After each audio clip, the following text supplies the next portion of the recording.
అందరికీ నమస్కారం అండి. బాచీరావు ఏఐ యాస్ట్రో సెంటర్కి వెల్కమ్ అండి.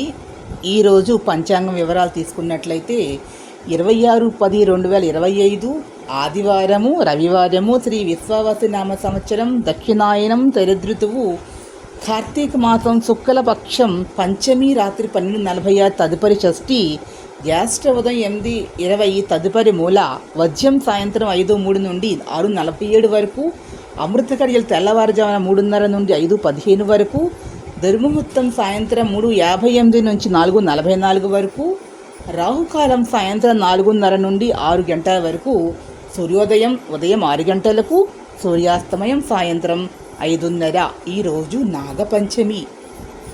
ఈ రోజున వైష్ణవ సాంప్రదాయంలో ఎవరైతే ఉంటారో వారందరూ, అదేవిధంగా విష్ణువుని పూజించే వారందరూ కూడా వైనతేయుని ఆరాధన చేయడం అనేది చాలా మంచిది. ఈ రోజున దీనివల్ల నాగదోషాలు అనేటటువంటివి తొలగిపోతాయి. అదేవిధంగా ఇక్కడ మనకి శ్రీ మహావిష్ణువు శయన రూపంలో ఉంటారు కదా, అదే రంగనాథుడిని కానీ లేదు అంటే అనంతాన్ని కానీ ఈ రోజున పూజ చేసుకున్న కూడా సకల విధములైనటువంటి ఘోర రాహు గ్రహ దోషాలు అనేటటువంటివి తొలగిపోతాయి. అదేవిధంగా శైవాన్ని ఆరాధించే వాళ్ళు నాగదేవతని ఆరాధన చేస్తారు. సర్పంలో ఒక విగ్రహ స్వరూపంతో ఉంటుంది. మానసాదేవిని పూజ చేసే ఆచారం వల్ల మానసాదేవి పూజా విధానం కూడా ఈ రోజున ఆచరించవచ్చు. నాగపంచమి అనేటటువంటిది. అదేవిధంగా అమృత గడియల్లో ఏ పని చేసినా కూడా విజయం సిద్ధిస్తుంది.